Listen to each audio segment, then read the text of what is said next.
Bonjour, moi c'est Madame Karine Lima. Madame Karine Lima Mimboro, c'est le nom de mon mari. Je suis experte. Je travaille dans une structure quelque part que je tais les noms.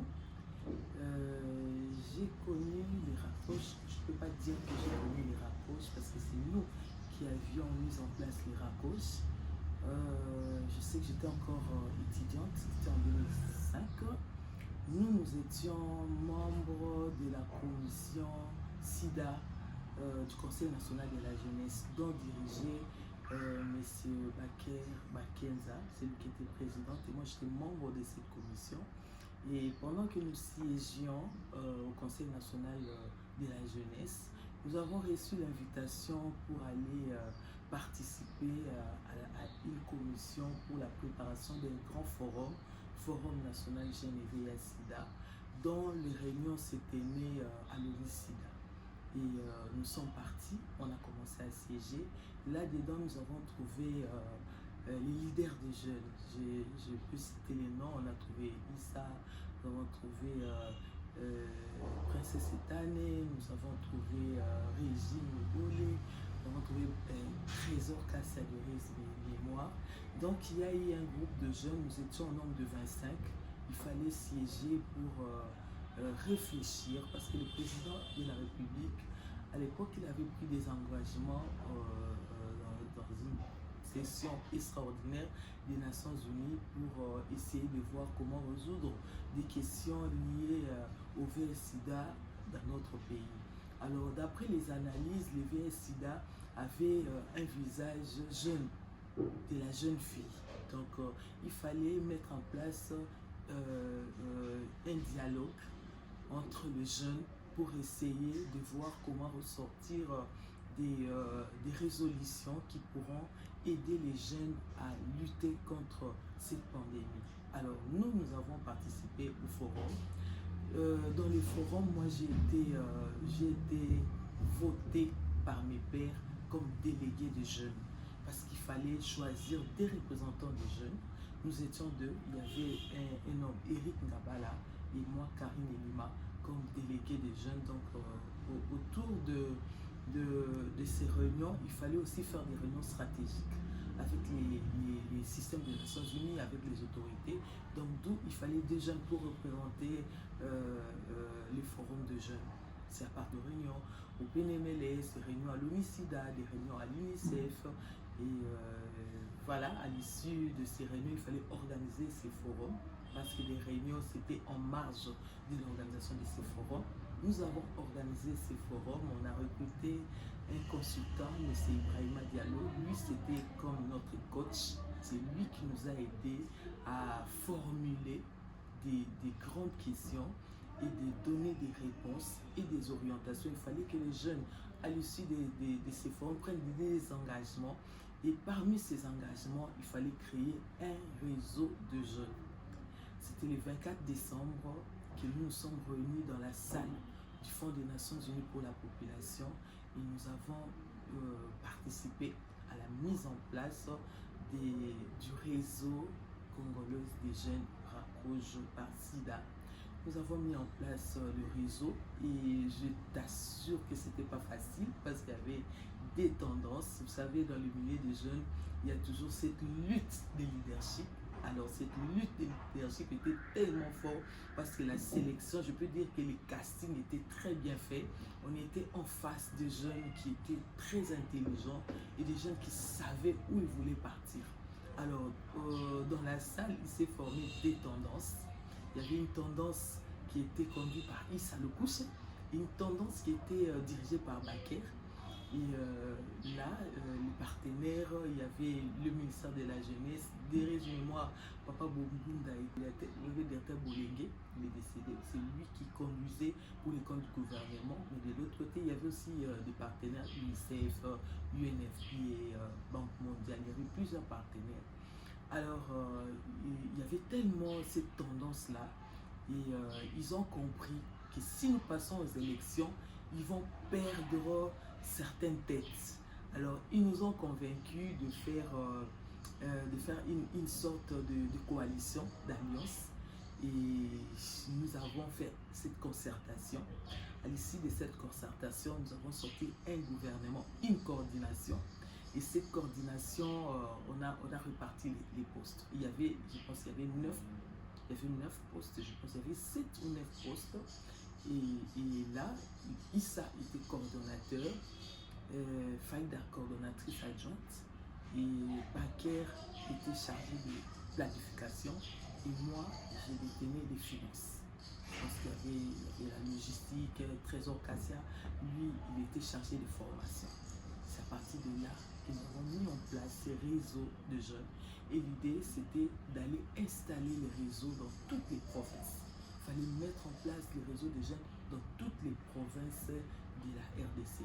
Et c'est ce qui a été fait au fur et à mesure qu'on avait les financements. Il fallait mobiliser, il fallait faire les plaidoyers, il fallait faire reconnaître cette structure qui venait des. Je sais qu'à l'époque, le Conseil national de la jeunesse et d'autres structures nous appelaient les enfants des partenaires parce qu'on était fruit de cet engagement que les partenaires et les gouvernements avaient pris en place vraiment des réunions des jeunes et de sortir quelque chose de fort pour répondre aux questions des jeunes sur le VIH-Sida. Voilà. L'impact. L'Iracose m'a forgé. L'Iracose m'a forgé. Je vais dire le mouvement des jeunes. Ces mouvements des jeunes m'ont forgé. Parce que j'ai commencé d'abord à être membre d'une ONG. Après, je suis parti au Conseil national de la jeunesse. Après, je suis parti au RACOS. Alors, ces parcours m'ont tellement forgé.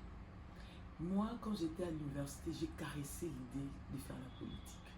Voilà. Et entrer dans le mouvement des jeunes, c'était pour moi une porte pour forger ma personnalité. Parce que vous savez, diriger les jeunes, c'est pas facile. Et là, nous étions dans un mouvement où il y avait la crème, en fait. Il y avait les jeunes de toutes tendances. Et les jeunes qui ont participé au forum venaient des universités. Donc, comprenez que ce n'était pas des jeunes pris par hasard, ce venaient des universités, de grandes structures. Et ce qui fait que c'est positionné dans une telle structure, ça te donne déjà, au fait, il faut que tu sois déjà préparé à être un bon communicateur, à être un bon stratège, à être un bon manager, parce qu'il faut, après tout, mettre tout le monde ensemble et que les gens qui sont autour de toi adhèrent à ta vision pour que vous puissiez marcher ensemble. Alors c'est ce qu'on a fait.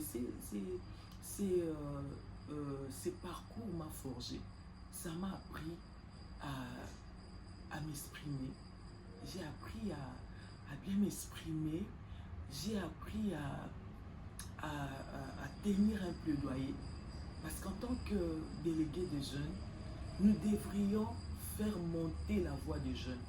Et chaque fois que nous participions à des grandes réunions, il fallait parler pour les jeunes. Il fallait trouver, parce qu'on ne va pas te dire, madame, mademoiselle, est-ce que tu peux parler? Non, tu dois arracher la parole.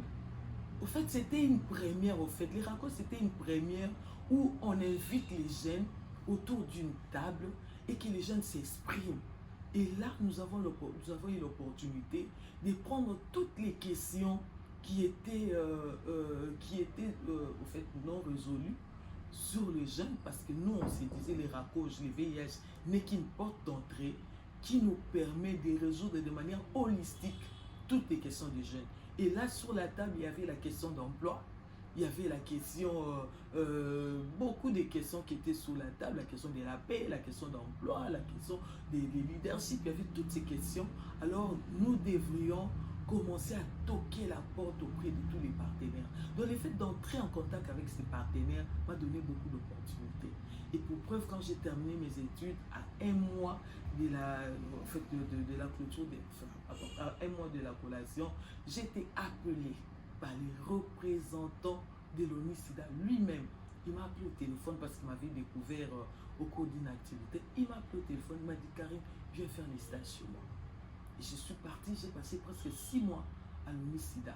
Et pendant mon stage, j'ai participé aux enquêtes, j'ai participé aux missions, j'ai participé et ça m'a aidé à m'introduire dans le monde du travail. Et RACOS, ça m'a donné un carnet d'adresses. Je me rappelle pendant qu'on était dans le RACOJ, nous avions créé la coalition de la jeunesse. Et cette coalition de la jeunesse, nous avons rencontré les jeunes des autres mouvements qui revenaient d'ailleurs des États-Unis. Je cite, il y avait son Excellence Anzulu Nimbembe, celui qui est devenu ministre actuellement. Nous sommes réunis, il y avait Eugène Kandolo également. Nous sommes réunis autour des questions liées aux élections.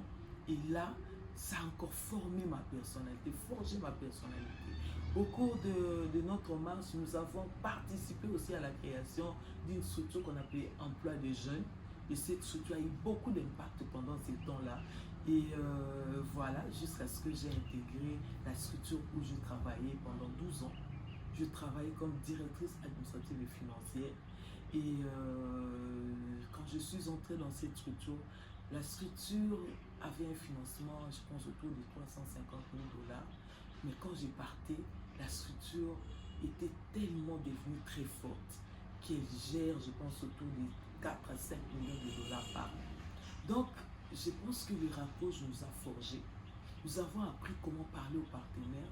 Nous avons appris comment gérer les ressources humaines. Ça veut dire que quand tu gères déjà le jeune, ça veut dire que pour les autres couches, ça pourrait être plus facile au fait. J'ai géré les ressources humaines, j'ai coordonné des projets, j'ai mobilisé des projets, j'ai fait des plaidoyers pour que les partenaires viennent appuyer. Et c'était une expérience fantastique. Donc le RACOJ, aujourd'hui, c'est une référence pour nous. Nous avons appris à travailler au RACOJ et nous nous sommes formés au RACOJ. Je me rappelle, les premiers statuts, nous l'avons élaboré. Les premiers manuels de procédure, nous avons élaboré. Les premiers audits au RACOJ, nous avons commencé à faire des audits parce qu'on recevait des financements des partenaires, Fonds mondial, Banque mondiale via PNMLS, UNICEF, UNFPA. Donc déjà tout jeune, on a appris à gérer tous ces financements et en tant que financière, j'ai appris à bien gérer parce que au cours de notre passage au RACOJ, on n'a jamais eu des audits qualifiés.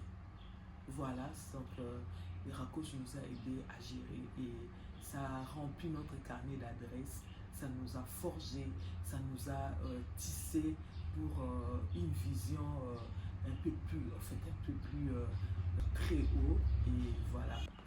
Je pense que ce qui fait la force du RACOJ aujourd'hui, c'est son casting. Au RACOJ, je pense que la méritocratie existe. C'est les choix des bonnes têtes au fait. Et au-delà de ces choix des bonnes têtes, c'est les choix des personnes qui travaillent comme, en fait, ils ont le RACOJ pas comme un gagne-pain seulement, mais comme une passion en fait.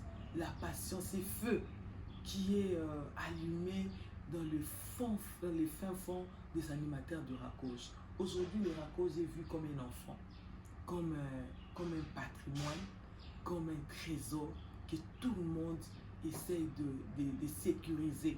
Parce que déjà, pour que les RACOJ naissent, il y a eu beaucoup de tractations, il y a eu beaucoup de combats, et les RACOJ est né, les RACOJ continue à faire son parcours. Et pour nous, la force du RACOJ, c'est ça. Et les RACOJ étaient nés par la volonté et du gouvernement et des partenaires. Je pense que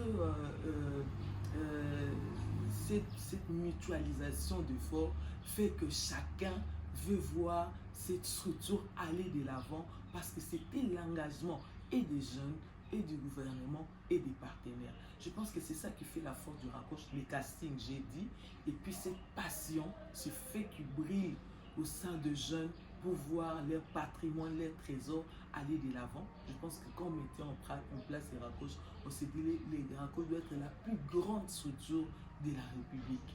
Et nous tous, je pense que ceux qui sont à l'extérieur comme ceux qui sont à l'intérieur, nous sommes en train de suivre et nous suivons et nous accompagnons d'une manière ou d'une autre les RACOJ pour que les RACOJ puissent atteindre son objectif principal. Une structure, une grande structure qui va fédérer tous les efforts de jeunes et qui va répondre aux besoins réels des jeunes dans notre pays.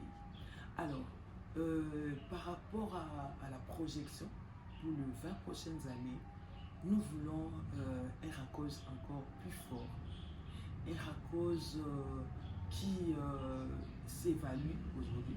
On s'évalue, on regarde ce qui a déjà été fait et nous projetons avec des nouvelles visions, avec des nouvelles missions, avec des nouvelles valeurs qui vont s'accorder aux besoins actuels, comment je vais dire, aux réalités actuelles, pour que les RACOS puissent en fait, impacter la vie des jeunes. Cette structure a été mise en place pour que les jeunes soient impactés positivement. Et nous voulons un RACOS encore plus grand, plus meilleur et plus fédérateur.